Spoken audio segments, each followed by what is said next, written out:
और अब बात उत्तराखंड की करेंगे, जहां की सरकार अपने माननीय मंत्रियों पर इतनी ज्यादा मेहरबान हो गई है कि अपने खजाने का भी ध्यान नहीं रखा जा रहा और उनके लिए हेलीकॉप्टर मंगाने का फरमान भी जारी कर दिया गया ताकि माननीय और गणमान्य हेलीकॉप्टर में बैठकर पहाड़ों की सैर कर सके। लग्जरी कारों का तोहफा तो उन्हें सरकार ने पहले ही दे दिया था। इस मुद्दे पर बात करेंगे, अमिताभ अग्निहोत्री जी हमारे साथ हैं, इसके अलावा दिनेश धने साहब हमारे साथ हैं। आप अध्यक्ष हैं गढ़वाल मंडल विकास निगम यानी GMVN के, निर्दलीय विधायक हैं आप। प्रकाश पंत साहब हमारे साथ हैं, आप बीजेपी के वरिष्ठ नेता हैं, आप विधानसभा के पूर्व अध्यक्ष रह चुके हैं, आप पूर्व मंत्री हैं। आप सभी का बहुत स्वागत, आपसे करके बातचीत करेंगे। तो उत्तराखंड की सरकार अपने मंत्रियों पर खासी मेहरबान हो चली है। पहले उनके लिए लग्जरी गाड़ियों का इंतजाम किया गया और अब हेलीकॉप्टर में सैर करवाने की तैयारी पूरी हो गई है।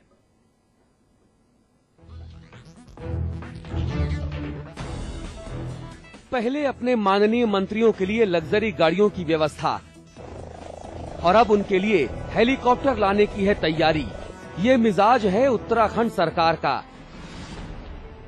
जी हां, सूबे की आर्थिक हालत किसी से छुपी नहीं, लेकिन अपनों का दिल भी तो रखना है।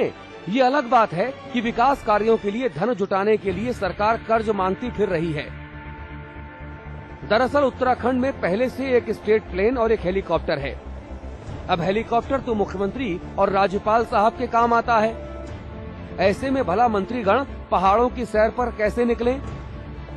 तो नागरिक उड्डयन विभाग ने डबल इंजन वाले हेलीकॉप्टर खरीदने की संतुति कर दी, जिसकी कीमत करीब 12 से 14 करोड़ रुपए के बीच होगी।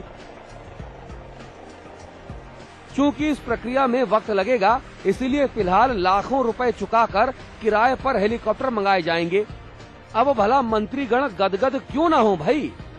तो इस पक्षधर का आदमी हूँ कि सरकार के पास और हेलीकॉप्टर होने चाहिए, समय बच सकता है। जो आप अगर प्रदेश का चौमुखी विकास अगर आपको करना है तो मैं नहीं समझता हूँ कि आप ये कहें कि नहीं साहब गाड़ियां क्यों आ गई, हेलीकॉप्टर क्यों आ गए। तक हेलीकॉप्टर का प्रश्न है। हेलीकॉप्टर भी अपने में एक महत्वपूर्ण यातायात का साधन है पर्वतीय क्षेत्रों के लिए। कई बार ऐसी स्थिति होती है कि सपोज करिए हमको पिथौरागढ़ जाना है। अब पिथौरागढ़ जाने में यदि हम बाय रोड जाएंगे तो 4 दिन खर्च होंगे हमारे कम से कम। तो उससे यदि हेलीकॉप्टर से जाएंगे तो हम एक ही दिन में पिथौरागढ़ करके आ सकते हैं। देखिए, कोई भी चीज अगर आवश्यकता के अनुरूप अगर हो रही है तो निश्चित तौर पर की जानी चाहिए। अगर आवश्यकताएं नहीं है तो नहीं की जानी चाहिए, लेकिन अगर कोई आवश्यकताएं महसूस होती होंगी तो लिया जा रहा होगा। तो क्या हुआ कि 24,000 करोड़ रुपए के भारी भरकम कर्ज का बोझ झेल रहे राजकीय खजाने में महज 956 करोड़ रुपए ही बाकी बचे हैं। आखिर रईसी भी तो कोई चीज होती है ना, कि नहीं होती? अब विपक्ष का क्या, वो तो विरोध करेगा ही, ये तो उसका काम है। कि इस सवाल में जो विज्ञापन कल निकला है वित्त विभाग का, ये बड़ा गंभीर सवाल पैदा कर रहा है। उसमें 2 तरह के सवाल खड़े हो रहे हैं। पहला तो हमारी आर्थिक स्थिति संबंधित है। 22,000 करोड़ से अधिक का हमारे ऊपर कर्ज है।